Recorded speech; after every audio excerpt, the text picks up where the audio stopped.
bienvenue dans cette vidéo. Je vous l'ai promis il y a déjà quelques mois.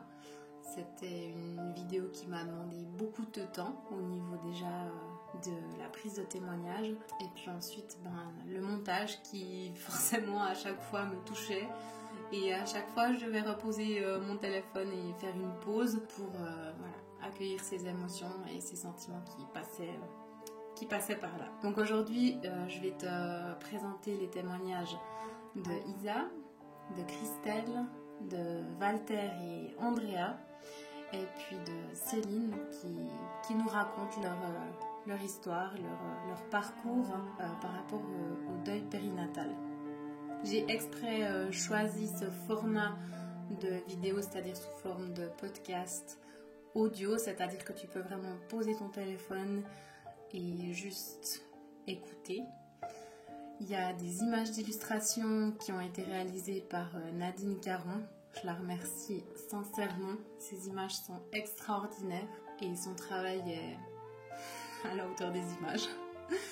Et à la fin de la vidéo, tu pourras entendre un petit interview de Sandrine, donc qui fait partie de l'association Agapa à Fribourg, qui sont spécialisées dans le deuil périnatal.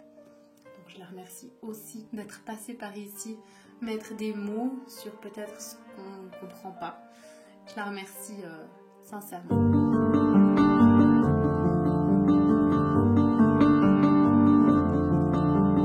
J'ai tout d'abord rencontré Christelle qui habite dans le canton de Fribourg et qui est employée de commerce.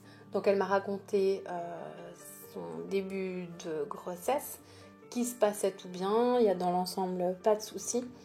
Par contre à 37 semaines elle a commencé à perdre du liquide. Le vendredi soir elle s'est rendue à l'hôpital mais on l'a rassurée que tout allait bien. Le samedi elle s'est rendue à un mariage et tout s'est très bien passé également.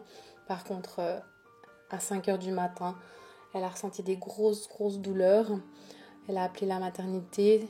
On lui a logiquement conseillé de prendre un bain. Donc c'est ce qu'elle a fait. Et puis vraiment dans le bain, là, tout a dégénéré. Elle s'est sentie super mal. Elle se dit dans un état second.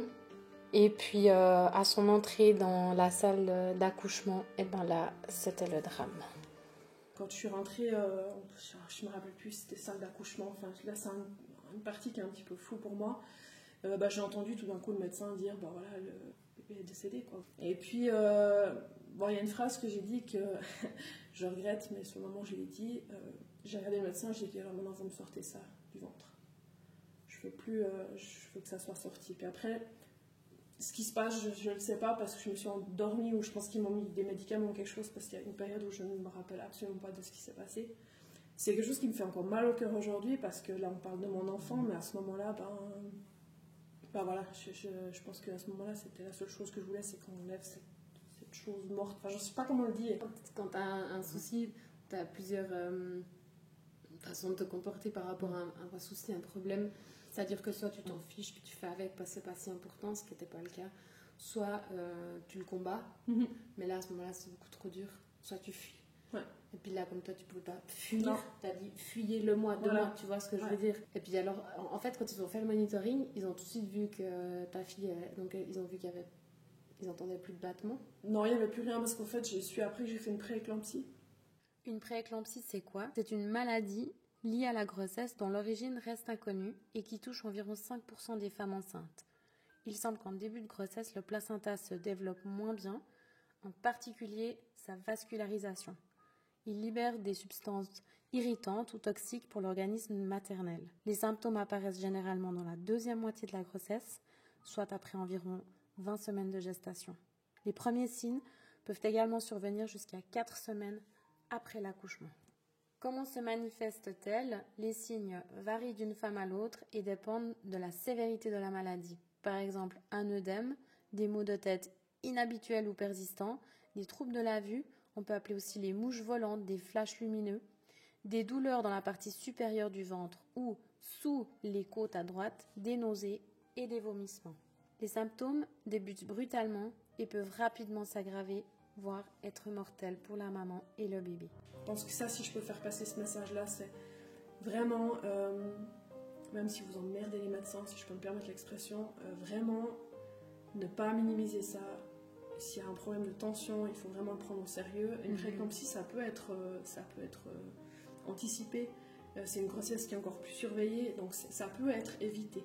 Ils m'ont fait la césarienne et puis ensuite je me suis réveillée, je suppose en salle de réveil ou enfin dans une chambre. Ta fille, elle était où à ce moment-là? Alors ils étaient justement vers moi et puis quand je me suis réveillée, donc j'avais mes parents qui étaient là, ou bien peut-être que mon papa, mais je sais plus, enfin j'avais mon ex-mari et puis j'avais mes parents, je crois, qui étaient là les deux, vers moi, et puis à ce moment-là ils m'ont amené ma fille pour que je puisse quand même la voir. Et puis le problème, c'est que quand j'ai sorti les mains de sous le drap, j'avais les mains pleines de sang. En fait, ce qui se passe à ce moment-là, c'est que Christelle, elle fait une grave hémorragie, elle est en état de choc et est amenée d'urgence à l'HFR. Après des heures au bloc, elle se réveille. Je suis sortie de la salle d'opération, on était même dans une chambre. Je voyais l'infirmière qui était en dessous de moi, puis elle me disait « Je suis désolée pour vous ».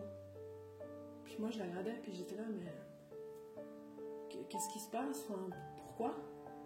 Elle me dit « Mais vous avez plus votre bébé, enfin, vous savez pourquoi vous êtes là ?» Puis je dis « Non, mais mon bébé, il est encore au ventre. » T'avais complètement oublié, en fait. Une fraction de seconde, j'avais zappé ce qui s'était passé avant, en fait. Puis elle m'a dit « Non, on vous a transféré ici parce que vous avez la césarienne, on vous avez fait une hémorragie. » Puis voilà. Sur le moment, j'étais là, mais je comprends pas ce que je fais ici, quoi. J'ai eu une espèce de décalage. Ton cerveau t'a protégé, en fait. Je pense, ouais. Et puis après, quand je suis arrivée dans la chambre, j'avais mon papa et mon ex-mari qui étaient là, et puis je les voyais pas bien, quoi. Puis sur le moment, j'étais là, mais qu'est-ce qui se passe, enfin, je crois que je me rendais pas compte par où j'étais passée toute la journée. Et puis le souci aussi que tout le monde a eu, voilà, il y a eu le père de l'enfant, après il y a moi qui n'était pas bien du tout, qui a failli y passer, je pense que je peux vraiment le dire, ça c'est sûr. Ouais, vraiment, ouais, t'as failli mourir. Je sais plus si c'est le jour même ou le lendemain, mais je crois que c'est le lendemain. On est venu avec ma fille. Le patron des pompes funèbres qu'on avait pris, il est venu avec. En fait. Et il l'a porté dans ses bras. Non, il avait pris un coup franc. Donc il est venu avec et puis j'ai pu passer du temps avec elle. Ouais. Donc il l'avait habillée, j'imagine. Oui, elle avait son bon à Ria. Ce que je dois aussi dire, et ça c'était vraiment une chance, c'est que je suis repartie avec des photos, en fait comme un nouveau-né, c'est-à-dire j'ai les empreintes des pieds et des mains, j'ai une mèche de cheveux, j'ai des photos, donc j'ai son bracelet, comme une naissance normale. Et puis là, elle a son habit franchement, chapeau, oui, enfin, vraiment. Alors, j'ai comme ça, tu peux aussi mettre une image sur le visage de ta fille, même parce que si tu l'avais juste vue, ça aurait été différent que maintenant. Tu as encore des photos. Oui. Tu peux vraiment. Donc là, c'est vraiment comme un bébé qui sort de la maternité avec ses petites photos et puis tout ça. Donc, j'ai eu cette chance-là à Ria d'avoir des gens qui l'ont fait. Ouais, donc ça, je les remercie. Donc, effectivement, elle avait son habit de sortie de la maternité, elle avait son doudou qu'on lui avait choisi. Et puis, il est venu avec, et puis j'ai pu passer, je sais plus combien de temps, mais j'ai pu la prendre dans mes bras, Alors, malheureusement, comme j'étais pas bien, j'étais encore un peu dans un état second, je me rappelle pas de grand chose, mais je sais que j'ai eu cette chance-là de pouvoir quand même l'avoir avec moi un petit moment. Et puis, là, je sais plus qui est avec moi, et j'avais ma belle-sœur, je crois, avec moi. J'étais pas toute seule, mais c'est vrai que ce moment-là, il était assez important, et ce qui était drôle, entre guillemets, c'est que j'étais branchée à plein de machines, j'étais surveillée vraiment avec assez d'importance, et puis apparemment quand ils m'ont mis ma fille dans les bras, il y a toutes les machines qui ont sonné, parce que bien sûr, les émotions, ça fait monter les choses. Les infirmières étaient complètement paniquées, puis on leur a dit non, mais laissez-la juste un moment, c'est normal, elle est avec sa fille. Tu as déjà entendu parler des signes de l'au-delà, des signes des morts? Ah oui, bien sûr. Souvent, ça passe par l'électricité. Ouais. Alors je pense qu'effectivement, je pense que c'est pas un signe, effectivement.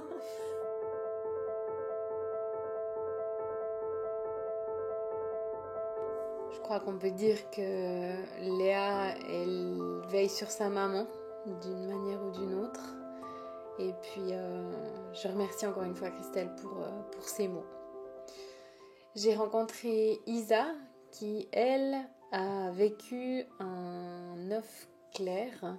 Donc, elle va nous expliquer en quoi ça consiste un œuf clair. Donc rendez-vous chez la gynéco à 9 semaines. Là mon mari était avec moi, premier rendez-vous. Et puis je me mets sur cette chaise, puis elle commence le contrôle. Puis j'ai senti qu'il y avait quelque chose qui n'était pas normal. Enfin, je la voyais qui cherchait un peu, qui essayait de trouver un peu le fœtus. Puis là, tout d'un coup, elle me dit, désolée, mais je vois pas de fœtus. Et là, c'est un peu le coup de... Ouais, pourquoi, qu'est-ce qui se passe? Elle me dit, il y a bien une poche, tout s'est bien mis en place comme il faut, mais il n'y a pas d'embryon, il n'y a rien. Ça n'a pas matché. Et puis je dis, mais ça veut dire quoi? Elle me dit, il n'y a pas de bébé, quoi. Il n'y a pas de grossesse. En gros, vous êtes enceinte, mais il n'y a pas de bébé. C'était dur parce que déjà, moi, je ne connaissais pas ça. Pour moi, il y avait les 3 premiers mois, puis le risque de fausse couche, mais je n'avais jamais entendu parler d'œufs clairs. Et puis mon mari, il a eu un peu de peine aussi à comprendre un peu ce qui se passait. Et puis là, tout s'est enchaîné assez vite parce que c'était bon, maman, qu'est-ce que vous voulez faire? Est-ce que vous voulez que je vous donne des médicaments, puis la fausse couche, ça va déclencher la fausse couche? Ou est-ce que vous voulez qu'on prenne rendez-vous pour un curetage la semaine prochaine? Tu te dis, t'as été enceinte, mais en fait, tu l'étais pas. Et c'est vrai que c'est une position un peu bizarre. Puis après, tu te dis, il faut que je annonce à tout le monde. Tu subis un curetage. C'est pas quelque chose que... C'est quoi exactement un curetage? Un curetage, ils vont chercher en fait la poche, tout. Ils vont prendre ce qu'il y a à l'intérieur. C'est comme quand tu fais un curetage, quand tu fais une interruption de grossesse, en fait, où tu vas chercher l'embryon puis tu tires tout. Alors c'est fait très rapidement, tu es endormi, donc tu sens rien. T'es endormi complètement? Oui, complètement. Non, t'es endormi complètement. Et puis après, tu restes 1 heure à l'hôpital, et puis tu peux rentrer chez toi, puis tu rentres chez toi, puis t'es vide. C'est un peu... Ouais. L'image, elle est un peu horrible, mais c'est ça, quoi. Après, puis mon mari, lui, il n'a pas du tout vécu comme moi. Lui, ça a plus été, oui, c'était un choc, c'était un peu difficile à accepter, mais pour lui, au final, il n'y avait pas de bébé. C'est comme si les autres femmes qui avaient des interruptions de grossesse, elles étaient légitimes en fait d'être tristes simplement. Ouais. Alors après, on a le droit d'être triste, mais au final, on ne doit pas se plaindre, il n'y avait pas d'enfant. Puis... Ça, c'était ton mari, tu lui en veux un peu pour ça, oui. Oui. Ouais, il le sait? Je crois pas. Il le saura. T'es retombée enceinte rapidement ou bien comment ça s'est passé? Je suis tombée enceinte, mais tout de suite aussi très rapidement. 2 mois après, j'étais enceinte et puis... T'appréhendais un peu Le premier rendez-vous chez la gynéco, je me suis dit, mais il n'y a pas de bébé. Et puis aujourd'hui, t'as 2 enfants? Oui. Et tout va bien? Tout va très bien.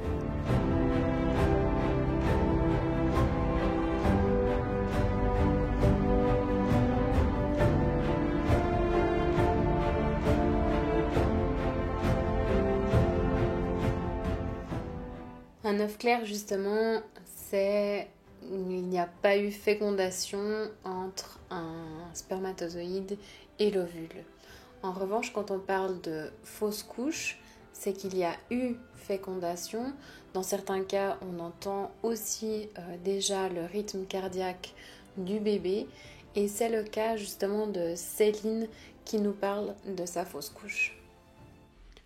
Je profite pour faire une petite parenthèse justement sur le terme de fausse couche que je trouve a une connotation négative avec le mot faux dedans, alors que ni la femme ni l'enfant n'y peuvent quelque chose.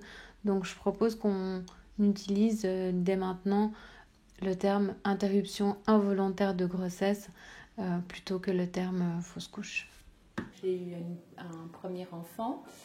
Et puis 1 année et demie après, je suis retombée enceinte et j'ai perdu ce bébé à 9 semaines, la veille des 9 semaines.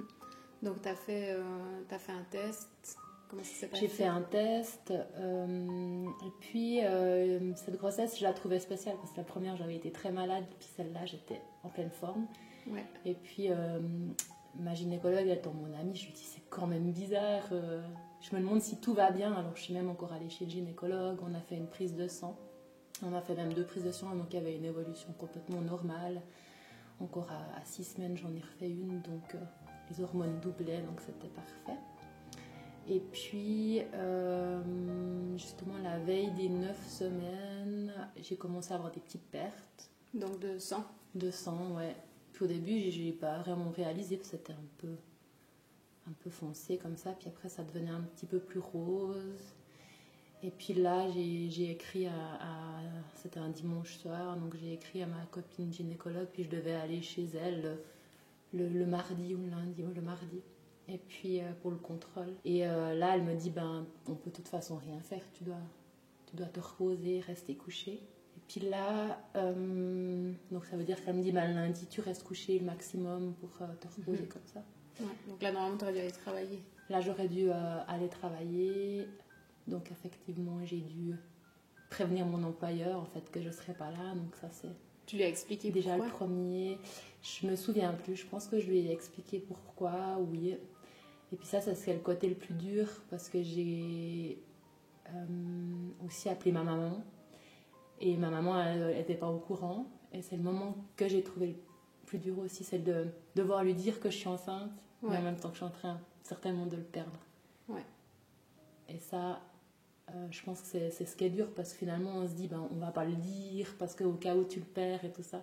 Puis au fait, quand tu es en train de le perdre, tu as vraiment besoin des gens autour de toi. D'être entourée, quoi, c'est normal. Ouais. D'être entourée, besoin d'eux pour garder mon autre enfant. Après là, j'ai commencé à de plus en plus saigner. Et là, tu étais à la maison? Là, j'étais à la maison et puis c'est assez particulier, mais du coup, je saignais tellement en toilette que je me suis déplacée dans la salle de bain pour prendre une protection en fait. Et puis là, quand je me suis baissée, j'ai fait une fausse couche spontanée. Ça veut dire que la poche, le bébé, il est sorti. Et ça, c'est une sensation que j'ai jamais oubliée. Ce passage en fait de ce bébé. Et puis c'est vraiment bizarre, mais c'était dans la salle de bain. Puis là, c'était le scénario un peu dramatique où il y a ma petite qui avait 1 année et demie, comme je pleurais, elle est arrivée, elle a encore marché dans le sang avec son petit pyjama à pied fermé. Il y avait mon mari qui était là, et puis il y a ça qui est par terre en fait, c'est vraiment réel. Et c'est quoi ça concrètement en fait? Mon but aussi c'est de les femmes qui n'ont pas encore vécu ça et qui devraient vivre ça, qu'elles sachent aussi en fait c'est quoi qui t'attend. Parce que c'est quoi perdre un enfant? Est-ce que c'est entre guillemets juste beaucoup de sang ou est-ce qu'il y a aussi... Je pense qu'il y a beaucoup de femmes, elles le disent quand il y a beaucoup de sang, elles le remarquent. Elles vont aux toilettes et puis voilà, ça dépend peut-être à quel mois on est, la grandeur que ça peut être.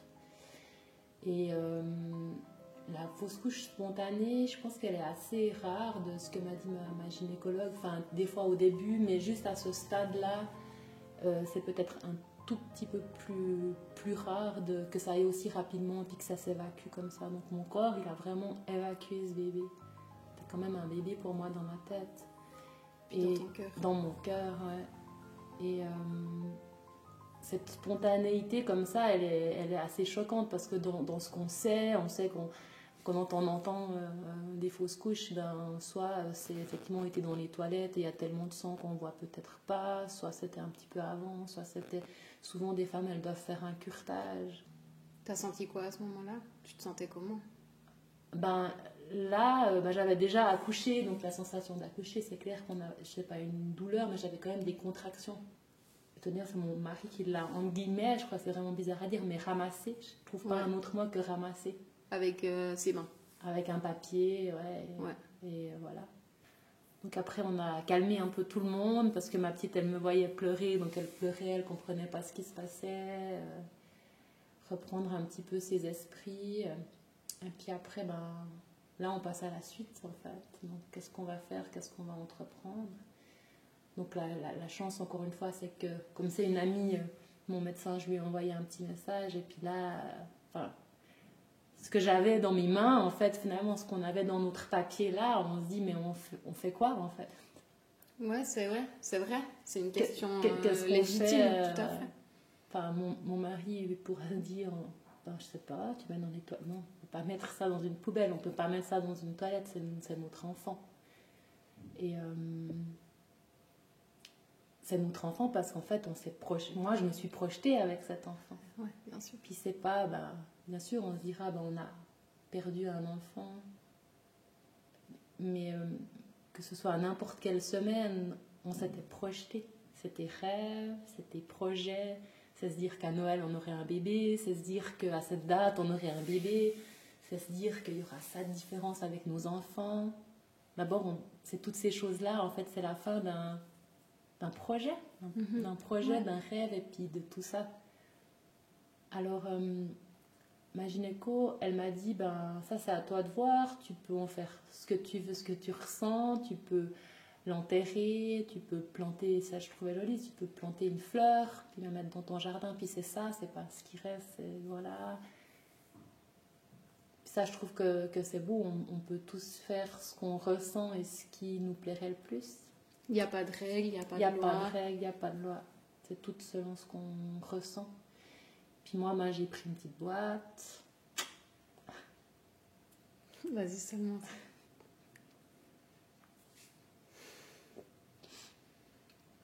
Puis je l'ai mis dans un petit papier, puis j'ai écrit une lettre. Une lettre qui parle de mes rêves avec lui et puis de ce que ça aurait été. Puis après, on ferme la petite boîte et puis le lendemain, on était avec mon mari dans un endroit qu'on aimait bien. Je n'ai pas choisi chez moi, j'ai choisi un endroit de la nature qui est beau pour moi. Mm-hmm.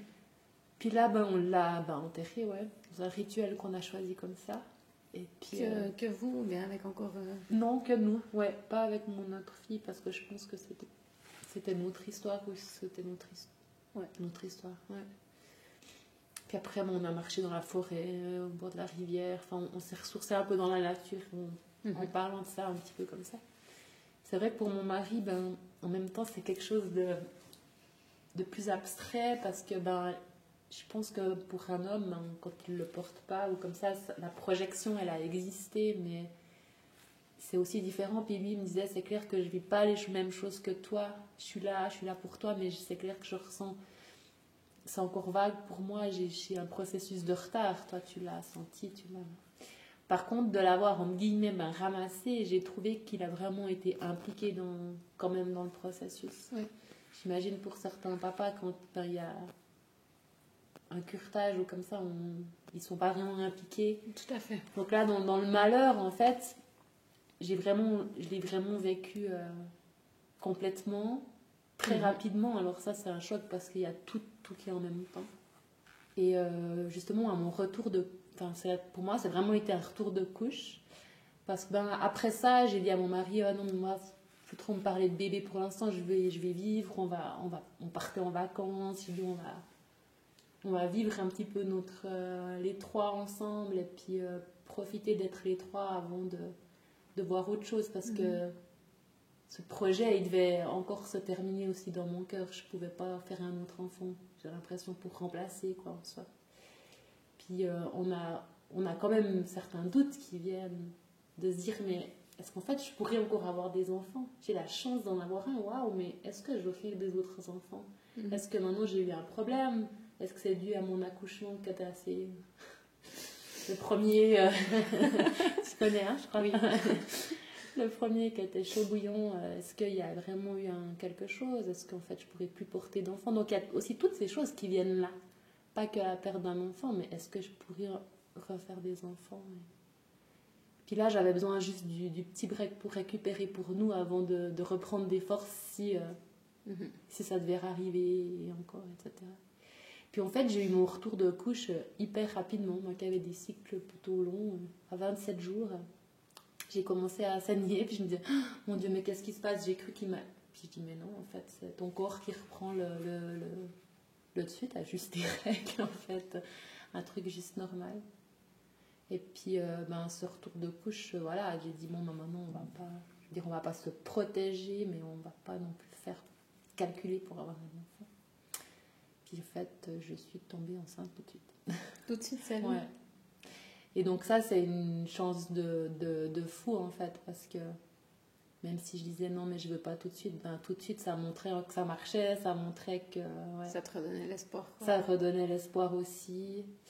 Alors après, c'était 4 mois et demi un peu plus fort parce que je pense que mon corps, il voulait tellement me dire que ça allait bien qu'il était bien malade. Quand t'es malade, tu sais qu'il est là, qu'il va bien. Et j'ai été malade 4 mois et demi et j'ai été très inquiète pendant ces 4 mois et demi. Cette peur et tout ça. Tu conseillerais quoi aux femmes qui passent par là, qui nous écoutent? Ben, je pense de pas se précipiter, puis de choisir quelque chose qui respecte leur cœur, qui va pour aller au bout des choses en fait, pour vivre vraiment ça. Le vivre c'est dur, mais avoir tout fait en fait sans regret, et puis Accueillir l'émotion en fait, lui donner une importance. Lui donner une importance et puis que lui donner cette importance.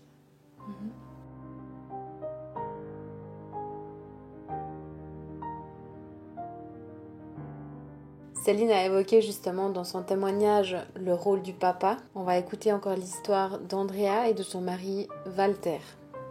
Andrea remarque qu'elle a du retard dans ses règles. Elle fait 3 tests qui se révèlent être négatifs. Une semaine plus tard, une toute petite barre apparaît, toute fine, et selon ses calculs, elle est enceinte de 6 semaines environ. Après son rendez-vous chez le gynécologue, elle lui annonce qu'elle ne voit rien. Elle lui donne encore un rendez-vous la semaine d'après. Et après 3 rendez-vous, le gynécologue lui annonce qu'en fait, les hormones de grossesse n'évoluaient pas et qu'elle allait être confrontée à une interruption involontaire de grossesse. C'est le choc pour Andrea et surtout pour Walter qui n'accepte pas, qui se dit que c'est pas possible et qui a très peur de ce futur chagrin et peine à venir.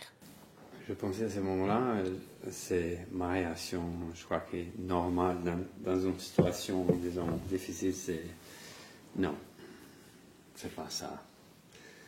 On va trouver une façon, elle a tort, on va changer le gynéco, on va faire quelque chose, on va se débrouiller, mais non, c'est pas ça, j'accepte pas ça. Et, on avait eu le dernier contrôle, je crois, le vendredi. Et le mercredi matin, on s'est levé. Walter devait partir ce jour-là au Tessin. Et je perdais énormément de sang. Comme des règles? Plus fort que des règles. Plus fort que des règles. Et Walter, il me disait, tu veux que je reste et tout? J'ai dit non, écoute, je vais aller chez la gynéco, enfin, t'inquiète pas, voilà. Et je suis partie chez la gynéco. Pardon, je l'ai appelé d'abord pour lui dire, puis venez au cabinet, on va voir tout ça. Tu avais conscience de ce qui se passait à ce moment-là? Enfin, tu savais ce qui se passait? Il y a juste un détail que je suis en train d'oublier, enfin, que je n'ai pas précisé. C'est que le dernier contrôle le vendredi, on a eu un rythme cardiaque. Vous avez eu un rythme cardiaque? On a pu voir le rythme cardiaque du bébé, à 6 semaines. Ouais, donc il y avait un bébé. Il y avait un bébé. Non, il y avait un bébé. Vous avez vu le rythme cardiaque, donc du coup, vous saviez que c'était atypique, mais que c'était très tôt, Donc mais que tout était possible en fait. À ce moment-là, tout était possible. On gardait l'espoir parce qu'on disait, ça va, puis elle n'était pas sûre. Donc on disait, peut-être il a quelque chose qui, peut-être c'est pas normal, mais qui, ça, d'une façon ou l'autre, ça marche. Donc on continue, on fonce. Je suis partie chez la gynéco avec ma soeur. Et là, elle me contrôle, elle me refait une échographie vaginale et fausse couche. Tu veux, il y avait la poche qui était ouverte. T'as vu ça? Tu à voyais l'écran. À l'écran, enfin, elle m'expliquait, mais moi, dans mon état psychologique, c'était... C'était quoi? Cata. C'était horrible. Et puis elle me dit, on passe au plex cet après-midi, je vous fais un curetage. Pourquoi elle t'a pas laissé le choix que ça continue naturellement? Alors je sais pas, mais je la remercie. Ok, pourquoi? Parce que j'aurais pas supporté, je crois, de le faire naturellement. Ok.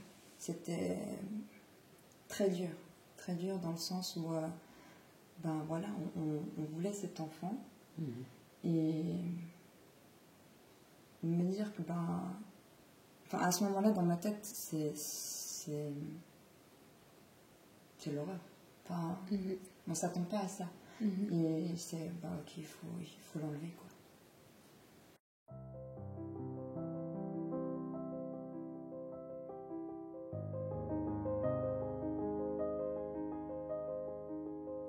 T'as réagi comment quand elle t'a téléphoné?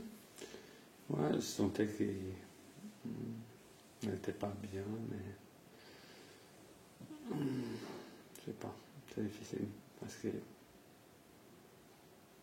d'un coup, je ne pouvais pas être là, on ne sait pas vraiment quoi faire. Parce que je crois que pour nous, les hommes, c'est différent, on gère d'une façon différente. Donc, on risque d'être agressif, ou ne pas comprendre, ou ne pas dire les bons mots. Et parfois, on se tait parce qu'on ne veut pas dire la chose. Il faut bien choisir les mots, je crois que c'est une situation délicate. C'est important ce que tu dis. Parce que en ne disant rien, nous, femmes, on peut interpréter, ils s'en fichent. Alors que non, en fait, parce que vous avez trop peur de mal faire. Et comme tu dis, de ne pas trouver les bons mots, d'être à côté, et puis d'être indélicat, quoi, alors que c'est très sensible. Donc là, il y a vraiment une question d'interprétation aussi. Ouais. On sent que ça ne va pas, mais en même temps, on dit ok, voilà. Donc je dois aussi, disons que dans ma tête, travailler ça. Et, quand je suis rentrée à la maison, toi, tu étais déjà arrivée. Et là, ça a été la décharge. C'est-à-dire? J'ai fait que pleurer. Et en plus, on ne sait pas quoi dire, on ne sait pas, parce que je crois que c'est, au moins dans ma tête, je ne vais pas généraliser, parler de tous les hommes, parce que je crois que tout le monde, c'est pas pour moi, mais dans ma tête, c'est d'abord, c'est toi qui vivre ces moments très très difficiles, parce que c'est encore plus difficile pour toi que pour moi, donc je mets tout sur toi pour essayer de soutenir tout ça, donc et en même temps, je vais là un peu coincé parce que c'est pas parce que tu vas dire ouais ça ira, donc je peux pas dire des bêtises comme ça, donc c'est juste essayer d'écouter. Mais en fait, on était dans le silence. C'est horrible. On était dans un silence. Ouais. Moi, je suis convaincue que la parole, des fois, c'est dur justement de la sortir. Mais après, je trouve que tu te sens tellement plus léger, quoi. Même si tu as pleuré, même si tu as... Juste, je trouve, de le sortir, en fait, par les mots, c'est encore plus puissant que... Merci Andrea et Walter pour votre beau témoignage. Bravo à toi, Walter, d'avoir pris la parole et mis des mots sur ce que tu ressens avec, je trouve, une sincérité et authenticité qui fait du bien. Quant à moi, je suis partie à la rencontre de Sandrine qui travaille à l'association Agapa de Fribourg et j'ai pu lui poser quelques questions comme par exemple, est-ce que tout le monde peut se rendre chez Agapa? Oui, tout le monde qui se sent concerné par le deuil périnatal peut venir, c'est clair. On accueille tout le monde avec son vécu, ici et maintenant, avec son histoire, avec ce qu'il vit autour de la perte d'un bébé, quelle qu'elle soit finalement, quelles qu'en soient les raisons, quelles qu'en soient les circonstances, combien de temps a duré la grossesse. On accueille vraiment tout le monde, autant les femmes que les hommes, tout seuls, les couples. Les familles, on regarde, moi j'ai eu accueilli papa qui était venu, d'ailleurs il était venu à un moment donné avec son enfant de 2 ans. Il a dit quelque chose, cet enfant, ou il a surtout écouté? Il a écouté, il a joué, il a bien manifesté, mais je crois que c'était aussi beaucoup important pour le papa que les choses soient claires, qu'il n'y ait pas de secret. Enfin voilà, là, c'est un cas particulier. Après, ce qu'on peut avoir souvent comme question, c'est comment parler aux frères et sœurs, quels mots utiliser, quel livre on peut conseiller. Et est-ce que c'est difficile comme métier? Pour moi, ça ne l'est pas parce que ça a du sens. Et je crois que si on fait quelque chose qui a du sens pour nous, c'est jamais lourd. Je pense que ceux qui travaillent, je sais pas, au soins palliatifs ou qui sont croque-morts, enfin, j'en sais rien. Voilà, moi, je sais qu'il y a des domaines où je ne pourrais pas travailler, mais là, comme ça me touche d'un point de vue personnel, et que je vois aussi tout ce que ça peut apporter, le travail qu'on fait à Agapa, ça m'apporte beaucoup. Même s'il y a des moments où voilà, on entend des choses tellement tristes, tellement qui ont l'air sur le moment insurmontables. Mais après, quand on entend aussi quelques mois après, quand on accompagne les gens un petit bout ou un plus long bout, on voit le chemin, puis on voit le processus de deuil, on voit les gens qui se relèvent, puis qui sont surpris eux-mêmes des fois du chemin qui part. Et je crois que moi j'aime bien aussi travailler avec ce qui est un peu atypique, enfin, ce dont on ne parle pas beaucoup, ce que pas beaucoup de gens font finalement. Ça me parle bien. J'ai demandé ensuite à Sandrine si la peine est proportionnelle à la durée de la grossesse. Alors non, clairement pas. Je pense qu'il faut être vraiment très, très clair là-dessus. On ne peut pas quantifier le chagrin. Après, chacun vit les choses à son rythme, et puis souvent on est surpris, mais moi je dis toujours, on n'est personne pour voir comment les gens, à quel rythme les gens vont, et puis c'est vraiment extrêmement personnel le deuil périnatal. Sandrine, est-ce que tu as un conseil à donner pour l'entourage ? De ne pas avoir peur. Alors, il faudrait le formuler en positif, mais d'être à l'écoute, d'être bienveillant, d'être ouvert, d'être questionnant. Est-ce que c'est bien d'en parler alors ? Oui, c'est bien d'en parler, parce que de toute façon, les parents, ils y pensent. On va pas, les gens ont peur souvent de remuer le couteau dans la plaie en posant une question. Exactement. Indiscrète, en demandant comment ça va, ou demandant en demandant des détails sur le bébé, si c'est une grossesse plus avancée, où le bébé est né et qu'on l'a vu. Je crois qu'il ne faut pas hésiter à demander même des détails, et les parents seront contents. Souvent, la plupart du temps, ils seront peut-être surpris, mais contents et honorés de raconter, parce qu'ils n'ont pas souvent l'occasion de raconter ce genre de détails. Mais pas avoir peur des larmes, de pas avoir peur de demander. Je sais pas, on peut demander comment. Est-ce qu'il avait un prénom? On peut demander si les gens ont envie d'en parler, s'ils ont besoin d'aide, s'ils ont besoin de quoi ils auraient besoin. Souvent, on ne sait pas de quoi on a besoin. On peut faire des propositions je sais pas, comme on fait pour un bébé vivant. On propose de venir donner un coup de main pour le ménage, de prendre les enfants, si les grands-enfants déjà présents, s'il y en a. On peut appeler, pas dire si tu as besoin, t'appelles. Les gens ne vont pas appeler. Il faut être proactif. Voilà, c'est vrai. Des choses en fait finalement toutes simples. Mais moi je me rends compte que l'entourage a terriblement peur. Les gens qui ne connaissent pas ça et qui ne sont pas passés par là, souvent, ils sont tétanisés. Et on a tellement peur de mal faire parce qu'on ne sait pas comment faire avec les gens qui souffrent, et les gens qui souffrent d'un deuil. Déjà, on est mal à l'aise. Et encore pire, qui souffrent du deuil d'un bébé, alors que ce n'est pas du tout dans l'ordre naturel quelque part des choses. On ne sait pas comment se comporter. Donc on marche sur des œufs. Donc voilà, pas avoir... Je sais que c'est dur, je pense même pour moi, intuitivement, mais essayer vraiment de ne pas avoir peur, puis de se comporter normalement comme on aimerait finalement qu'on se comporte avec nous quand on vit quelque chose d'atrocement difficile. Ouais, des questions simples, quoi. La simplicité. Puis mais rien que demander comment ça va, c'est déjà énorme, et il n'y en a pas beaucoup qui le font.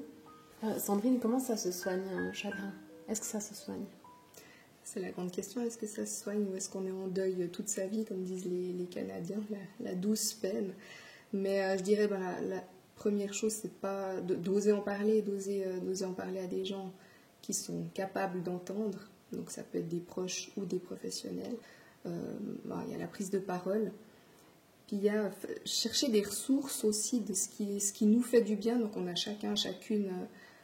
On les connaît finalement, nos ressources, les choses qui nous aident à avancer, puis à surpasser nos épreuves. Et ça, la perte d'un bébé, c'en est une. Et puis nous, justement, on est en train de mettre sur pied, pour une ressource supplémentaire par rapport à la prise de parole, on va mettre sur pied du yoga exprès pour mamans qui ont perdu un bébé.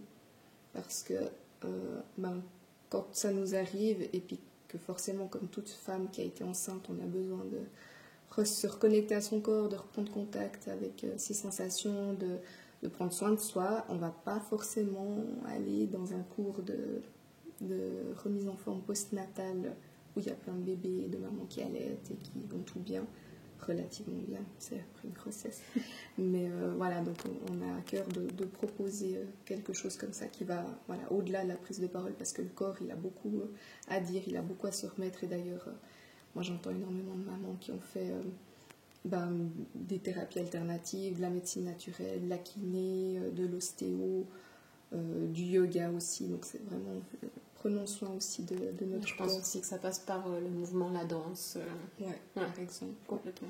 Il y a beaucoup de mamans qui sont complètement coupées aussi, les sensations, l'intimité, toucher le ventre, ça devient une zone compliquée.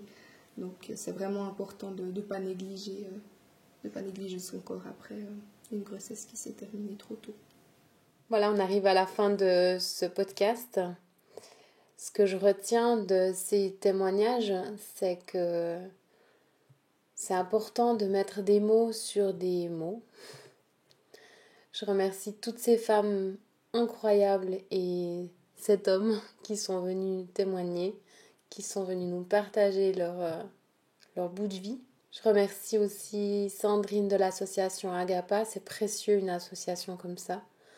Je profite pour dire que chaque année, ils cherchent des sponsors, donc si vous vous sentez le cœur à faire un don à cet asso, c'est avec un immense plaisir que vous pouvez le faire. Je remercie encore une fois Nadine pour ces images, ces illustrations. Et puis, j'ai envie de dédier cette vidéo à tous ces bébés anges qui veillent sur nous, à Léa qui est partie trop tôt. Et voilà, toutes ces petites lumières qui nous entourent et qui prennent soin de nous d'une certaine façon. J'espère que ça vous a plu et puis on se retrouve bientôt dans une prochaine vidéo. Tchuss.